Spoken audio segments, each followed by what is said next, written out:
Remittance পাঠানো বন্ধ করে দেয়, বাংলাদেশের ইকোনমি এক মাসের ভিতরে ফ্লাকচুয়েট করবে, যা তুলে ধরার মতো ইকোনমি অল্টারনেট কোনো সোর্স বাংলাদেশের আইনাও এখন ডেভেলপ করে। আমাদের দেশে যে পরিমাণে আমরা আমদানি করছি আর আমরা যেগুলো এক্সপোর্ট করছি, এক্সপোর্ট ডিউটি থেকে আয়ের পরিমাণ ড্রামাটিক্যালি কম, সেই কারণে আমাদের দেশে এখানে মূল কারণটা হচ্ছে কটেজ ইন্ডাস্ট্রি ডেভেলপ করে না, হাইটেক ইন্ডাস্ট্রি গুলো সেভাবে ডেভেলপ করে না, র ম্যাটেরিয়ালস গুলো বিদেশ থেকে আমার আনতে হয়, শুধু বাংলাদেশে এটা প্রসেসিং হয়। এটা হলে তো হবে না। আমাদের দেশের অর্থনীতির প্রধান চালিকা শক্তি হচ্ছে আরএমজি সেক্টর।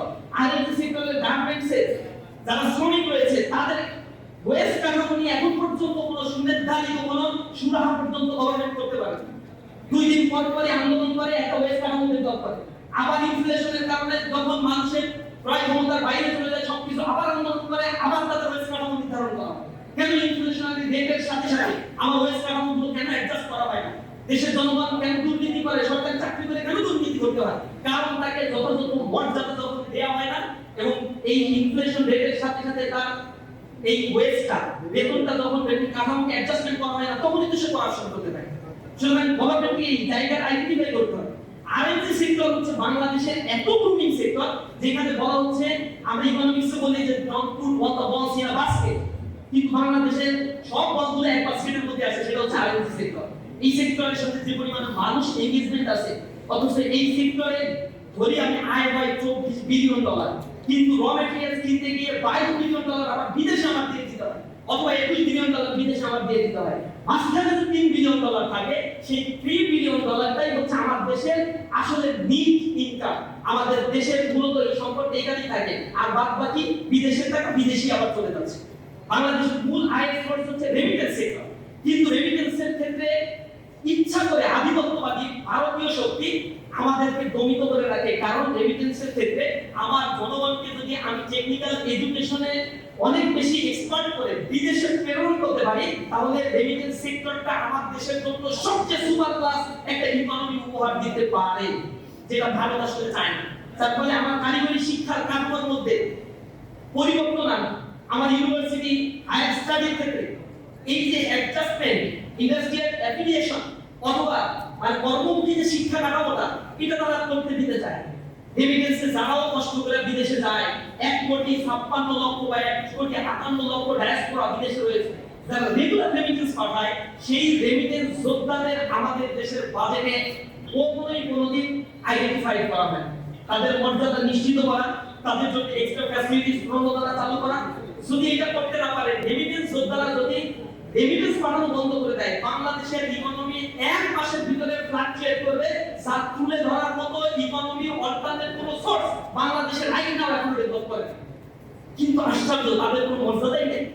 তারা গিয়ে দাঁড়ায় থাকে অ্যাম্বাসেডরের কাছে, অ্যাম্বাসেডর মনে হয় সাহেবজাদা, নবাব, মুঘল সম্রাট, সর্বশেষ সম্রাট, এরকম একটা ভাব নিয়ে পায়ের উপর পা তুলে থাকে। আর বিদেশে আমার দেশের শ্রমিকরা গিয়ে কত কষ্ট করে যে জীবনযাপন করে, দিনের পর দিন দাঁড়িয়ে থাকে, তার ভিসার প্রবলেম দূর করা হয় না, পাসপোর্টের প্রবলেম দূর করা হয় না, আবার দূর করতে গেলে সেইখান থেকে টাকা নেওয়া হয়। এইটা নিয়ে ইন্টারিম গভর্নমেন্টের প্রধান উপদেষ্টা একবার আক্ষেপ করে বলেছিল যে আমি বলছিলাম একটা শুভেচ্ছা নামে একটা অ্যাপস ডেভেলপ করতে, এটার মাধ্যমে বিদেশে যারা রয়েছে শ্রমিক, তারা আমাদের কাছে বার্তা পাঠাবে, কোনো সমস্যা হলে আমরা এখান থেকে সলিউশন করব। আমি এগুলো তারে সরকারকে, প্রবাসী কল্যাণ মন্ত্রণালয়কে আমি নির্দেশনা দিলাম সচিবদের, 1 বছর পরেও আমাকে আইসা কি কারণে হচ্ছে না তা তারা বলতে পারে। একটা দেশের প্রধান উপদেষ্টা বলে আমি একটা অ্যাপ বানাইতে বলছি, আর তার সচিব কাজ করে না। ডিপ স্টেট বা আমলাতান্ত্রিক জটিলতা কোন পর্যায়ে চলে গেছে, সম্মিলিত করাপশনের একটা খাবে পরিণত করেছে। সুতরাং এই দেশের যত কোটি টাকারই বাজেট করেন না কেন, তখন থেকে সব ফাঁকা করে নিয়ে চলে যাবে। এই ক্ষেত্রে সরকারকে অগ্রণী ভূমিকা পালন করতে হবে। এগুলো এমনি এমনি হবে না, আমি জানি এগুলো অরণ্যের ওজন, এগুলো বৈধভাবে সরকারের কিছুই হবে না, কারণ এখানে টপ টু বটম সবই এগুলোর সাথে জড়িত। আর নির্বাচন করতে গেলে কোটি কোটি টাকা খরচ করছে, ওগুলো ইস্যু করবে কিভাবে? পয়সা আছে বাজেটের জন্য, ওই আসবে লোকাল গভর্নমেন্টে অ্যালোকেশন, ওইখান থেকে কাটতে থাকবে। এগুলো একটু হিসাব কিতাব করেন, এগুলো নিয়ে কোনো মিডিয়া নিউজ করলে আপনাদের আবার মিডিয়াও বন্ধ করে দেয়, অনেক সময় প্রেশার আসে, আবার এসা পয়সা থাকে যে নিউজ করা যাবে না, কত টাকা লাগবে, এরকম হুমকি দামকি আমরা দিতে শুনি। আমরা এগুলো আর্কাইভিং করতেছি, কোথায় কতটুকু হুমকি দিচ্ছ আর কোথায় কতটুকু টাকা খাচ্ছ, সময় অনুযায়ী সব আমরা ডিক্লেয়ার করবো। শেখ হাসিনার হিসাব যেরকম জনগণের সামনে হয়েছে, সবার হিসাব এরকম হবে যদি সচেতন না হয়। আমরা সর্বোপরি এতটুকুই বলতে চাই।